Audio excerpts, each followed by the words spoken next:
Assalamualaikum warahmatullahi wabarakatuh. Alhamdulillahirabbil alamin wassalatu wassalam ala asyrafil anbiya wal mursalin Sayyidina Muhammadin wa ala alihi wa sahbihi ajma'in, amma ba'du. Pemirsa, apa kabarnya? Mudah-mudahan insyaallah selalu dalam lindungan Allah Subhanahu wa taala, diberikan kesehatan, diberikan rezeki yang luas, barokah dunia dan akhirat. Amin ya rabbal alamin. Hari ini saya akan mengangkat tema tentang masalah keluasan rezeki dari Allah Subhanahu wa taala. Allah Subhanahu wa taala sebagaimana yang telah kita ketahui bahwa Allah memberikan rezeki kepada umat manusia. Apa yang pernah saya sampaikan pada pertemuan video-video yang lalu bahwa mengenai masalah tingkatan rezeki. Ada 4 tingkatan rezeki yang Allah kasih. Yang pertama adalah rezeki yang paling rendah adalah harta. Ini menurut ahli ilmu tasawuf. Bahwa dikatakan harta itu menjadi rezeki yang paling rendah. Jadi kalau kita mengejar hidup kita untuk harta saja, mencari harta, atau bahkan kita sampai diperbudak dengan harta, ini insya Allah kita akan merugi nanti di akhirat. Karena harta itu adalah rezeki yang Allah kasih yang paling rendah. Kemudian yang kedua, rezeki yang paling tinggi itu adalah kesehatan. Jadi kesehatan itu yang paling penting itu, pemirsa.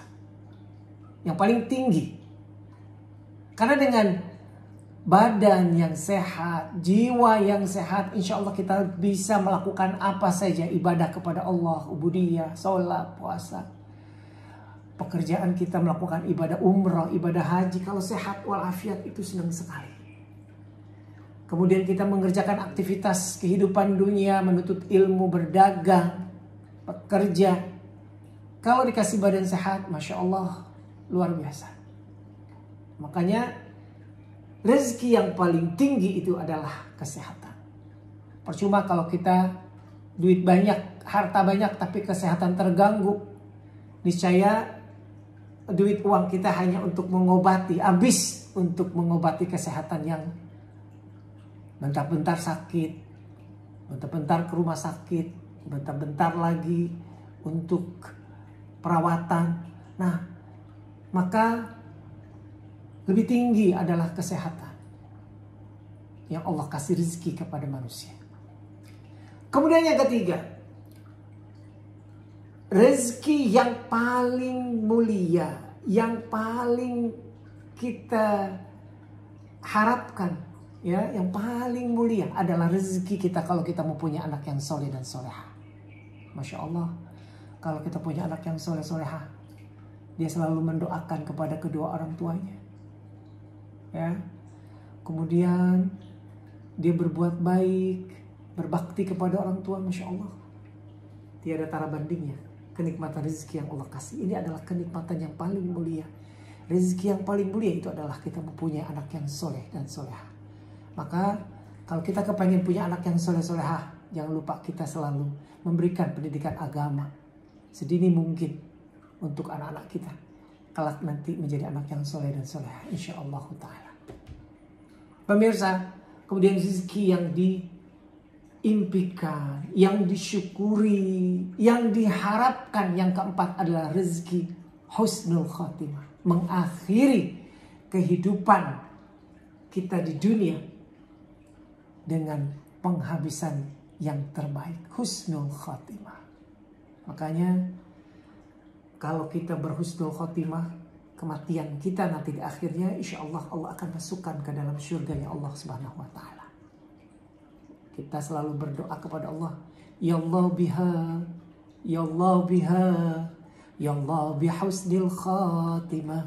Nah, inilah rezeki yang disyukuri, rezeki yang diharapkan adalah kematian kita nanti di akhir umur kita dengan husnul khatimah. Kata Nabi, man akhir kalamil la ilaha illallah dakhalal jannah. Barang siapa yang di akhir umurnya kita bisa mengucapkan kalimat tauhid, la ilaha illallah, kalimat Rasul Muhammadur Rasulullah, Allah akan masukkan ke dalam surganya Allah. Matinya dalam keadaan husnul khatimah. Ini 4 rezeki yang pernah saya sampaikan di video YouTube awal-awal, ya. Jadi Rasulullah pernah mengingatkan kepada umatnya bahwa ada yang selalu kita sia-siakan rezeki yang Allah kasih. Nih, baginda Rasulullah mengingatkan ya, ada rezeki yang kita selalu sia-siakan. Kira-kira apa itu rezeki yang kita sia-siakan yang Allah kasih? Ya, yang pertama adalah kita dikasih waktu yang luang. Waktu yang lapang kadangkala kita sia-siakan. Kasih waktu yang luang, ya. Kita kadang-kadang sia-siakan rezeki yang Allah kasih itu. Ya. Malah kita berbuat maksiat, naudzubillah min dzalik. Atau kita berpaling, kita tidak mau padahal waktu kita ada. Misalnya ke pengajian, ke masjid, ibadah umroh, ibadah haji. Padahal waktunya ada, luang. Tapi kita sia-siakan waktu yang Allah kasih. Na'udzubillah min dzalik. Ini baginda Rasulullah mengingatkan. Seringkali manusia sia-siakan rezeki yang Allah kasih. Yaitu yang pertama, rezeki dengan kelapangan waktu kita. Nanti kalau giliran udah sempit waktunya, baru kita pengen ibadah, baru kita pengen ke majelis ilmu, baru kita mau pengen datang ke pengajian, baru kita kepengen umroh, baru kepengen haji, kemana aja. Dikasih waktu luang, dikasih waktu yang ada, waktu yang lapang. Tapi kita sering sia-siakan waktu rezeki yang Allah kasih kepada kita. Menyesalnya nanti di kemudian, belum diazabnya di dunia dan diazab di akhirat. Na'udzubillah min dzalik. Maka janganlah kita sia-siakan waktu yang lapang ini kita gunakan untuk ibadah, ubudiyah kita kepada Allah. Berbuat yang terbaik, mencari bekal kita, amal kebaikan, amal ibadah kita untuk bekal kita menghadap kepada Allah Subhanahu wa taala. Kemudian apa lagi? Kata Nabi, waktu yang sering kita sia-siakan umat manusia itu adalah kesehatan. Seringkali kita sia-siakan. Sehat itu mahal. Giliran kita sehat, waktunya ada, diajakin untuk ibadah, ogah mulu. Ada aja alasannya. Diajak ke pengajian, geleng. Diajak ke masjid, geleng. Diajak umroh, padahal waktunya ada, duitnya ada, badan sehat, geleng. Diajakin pergi haji, begitu juga. Allah akan azab orang yang seperti itu. Azab yang sangat pedih di dunia maupun nanti di akhirat. Na'udzubillah min dzalik. Jadi hanya 2. Waktu dan kesehatan. Inilah rezeki yang sering disia-siakan, kata baginda Rasul, oleh umat manusia. Coba kita tengok. Ya, kita tengok di bandara Soekarno-Hatta. Banyak orang berbondong-bondong berangkat pergi ibadah umroh. Dari kampung-kampung, dari kota-kota, dari desa-desa. Apapun profesinya mereka, berdagang, udah mengumpulkan duit mereka, menabung berapa tahun untuk berangkat pergi ke Baitullah. Inilah bahwa dia tidak akan menyia-nyiakan kesempatan waktu dan kesehatan yang Allah berikan untuk ibadah kepada Allah Subhanahu wa taala ke Baitillahil Haram. Meskipun dia harus bersusah payah, meskipun mereka berkorban, ya, ibadah haji umroh ini ibadah maliyah, ibadah harta dia berkorban, ibadah badania badannya juga berkorban, tetapi dia tetap mengharapkan bimbingan dan keridhaan Allah dan baginda Rasulullah SAW. Luar biasa. Inilah bukti manusia yang diundang. Karena orang berangkat ibadah umroh, ibadah haji itu adalah orang yang terpanggil. Ya, untuk melaksanakan itu ada orang yang terpilih. Bukan sembarang hamba, bukan sembarang manusia. Hamba yang terpilih, manusia yang terpilih bisa ke sana. Biar duit banyak, tapi hati tidak terpanggil, dia tidak akan sampai ke Baitullahil Haram. Tapi dengan uang yang pas-pasan, persiapan yang pas-pasan, tetapi dengan kekuatan niatnya untuk sampai ke Baitullahil Haram, insya Allah akan mengalahkan kesulitan, tantangan yang dihadapinya, sehingga dia bisa dapat beribadah kepada Allah ke Baitullahil Haram. Masya Allah, terharu kita melihatnya, luar biasa. Nah, ini adalah contoh manusia yang tidak menyia-nyiakan waktu dan kesehatan untuk selalu beribadah kepada Allah Subhanahu wa taala meskipun pengorbanannya yang luar biasa. Pemirsa, ya, seringkali kita tidak menyadari hal ini, ya, bahwa rezeki dari kesehatan, rezeki dari kelapangan waktu ini sering kita tidak sadari. Tahu-tahu kita menyesal nanti di akhir. Ya, padahal Allah Subhanahu wa taala telah memberikan rezeki kepada kita, rezeki kesehatan, rezeki kelapangan waktu, rezeki harta yang ada untuk membayar ongkos, tetapi kita tidak wujudkan.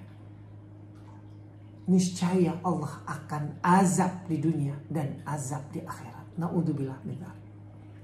Maka kita selalu berdoa kepada Allah, mudah-mudahan rezeki yang kita punya mudah-mudahan menjadi barokah. Barokah di sini bukan berarti banyak, berlimpah, tetapi bagaimana untuk kita semakin mendekatkan diri kita dengan harta kita kepada Allah Subhanahu wa taala. Maka kita berdoa kepada Allah, Allahumma barik lana fima razaqtana wa qina adzabannar. Ya Allah, ya Tuhan kami, berkahilah rezeki kami dan jauhkanlah dari azab api neraka. Ini yang kita selalu berdoa kepada Allah, supaya apa yang kita miliki, apa yang kita gunakan, apa yang kita pakai dari harta yang kita cari, insya Allah ini menjadi barokah.